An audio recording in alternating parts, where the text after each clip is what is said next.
Então, pessoal, dando seguimento aí, tá? A avaliação primária, né, pela letra C, e aí considerando, né, a continuidade em relação à questão do choque, vou compartilhar com vocês aqui a tela novamente, tá? Para a gente poder seguir. Bom, e é isso, né? O que eu tenho que fazer, né, se eu não tiver o pulso central? Poxa, então eu avaliei o paciente, verificar o pulso. Fui lá no carotídeo, não vi nada. Fui no periférico, não vi nada, né?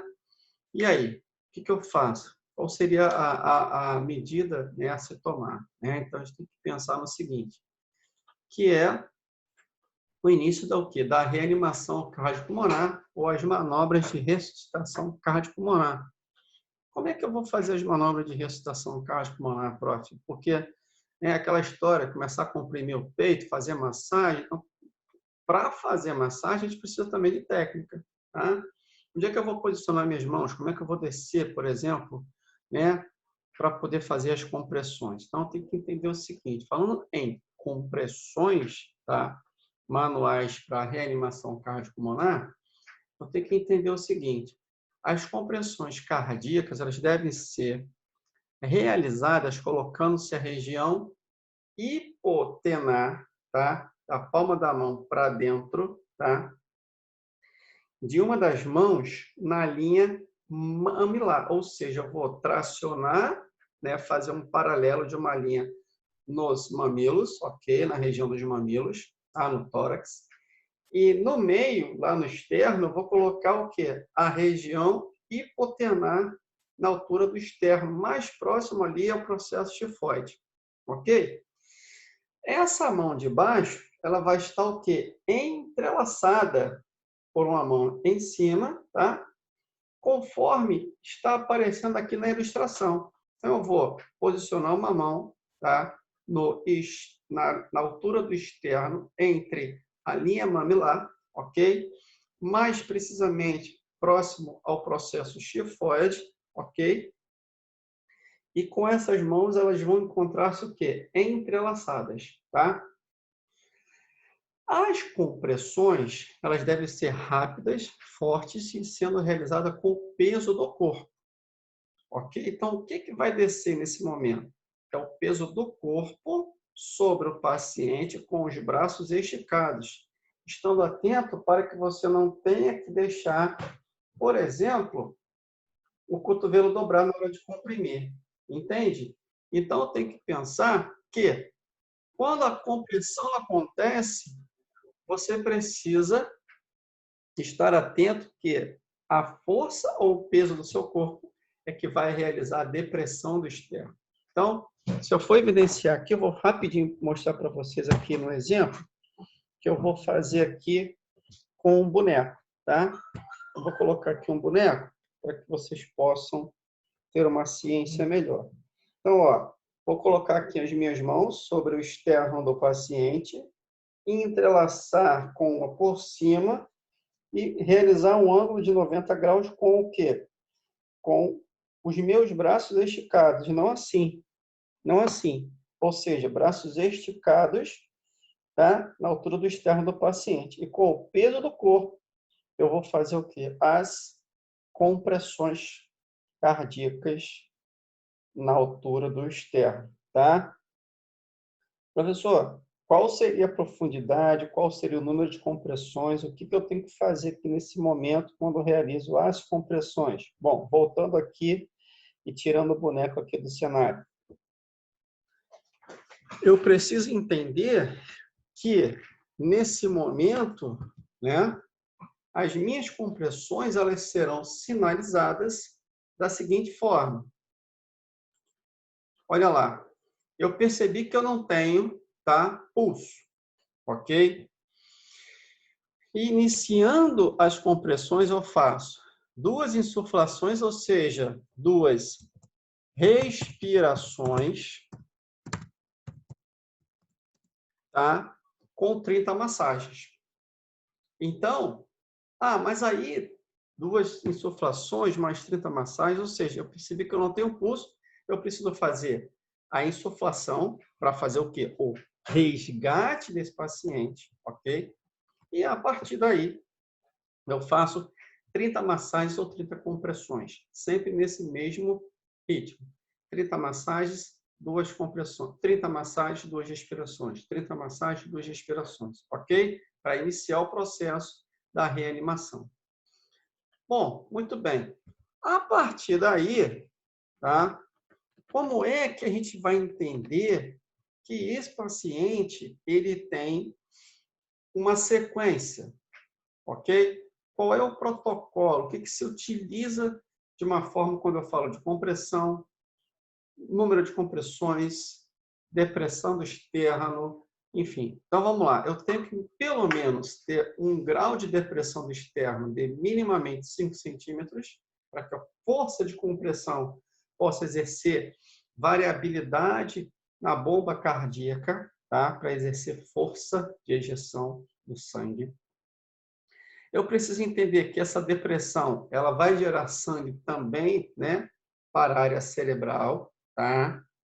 A relação de ventilação-circulação, ou seja, eu faço 2 respirações ou 2 insuflações para 30 compressões. Então, a cada 30 compressões, eu ventilo lá no ambu 2 vezes, ok?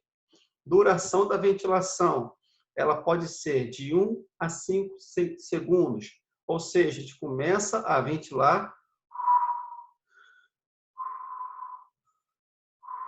Ou seja, você tem que ter pelo menos de 1 a 5 segundos para ventilar, não aquela ventilação forte, vai apertando o ambu para cima desse paciente. Não, não faça isso, ok? Primeiro pulso a ser verificado após você realizar as compressões. Carotídeo, ou seja, eu preciso entender que eu vou verificar como linha de hierarquia do pulso é o quê? O carotídeo. Como é que eu faço a verificação do pulso carotídeo? Eu não sei onde eu vou pegar. Eu vou descer aqui, ó, na altura do final da linha da sobrancelha, desço passando, né, pelo corpo da mandíbula, logo abaixo eu vou localizar aqui, ó, o meu pulso carotídeo, tá? Tá aqui, ó, certinho, pulso carotídeo, tá? Então, mais uma vez, eu desço no final da linha aqui da sobrancelha, tá? Passo pelo corpo aqui, ó, da mandíbula, logo abaixo aqui do ângulo da mandíbula, eu vou encontrar o quê? O pulso carotídeo, tá? Lembrando, a localização ela é como referência o final do ângulo da linha da sobrancelha, embaixo aqui do corpo da mandíbula, logo abaixo do ângulo. Ok? Muito bem. Beleza. Velocidade das minhas compressões, de 100 a 120 compressões por minuto. Ou seja, eu preciso entender que esse paciente ele vai ter 100 a 120 compressões por minuto. Lembrando que a minha compressão, relação ventilação-circulação, ela é de 30, tá? 30 compressões para 2 ventilações, ok? Outro ponto importante vale como dica, pessoal. Esse paciente ele precisa estar em uma superfície rígida também, tá? Para que no momento que você faz a compressão não ocorra nenhum desnível, tá? De superfície, essa compressão ela deixa de ser o quê? Eficiente.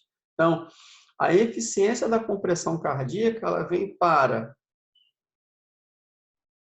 5 centímetros, minimamente, de depressão do externo, e quando eu falo de 100 a 120 compressões por minuto, para que eu possa o quê? Fazer com que esse coração tenha capacidade de bombear o sangue para o sistema, ok?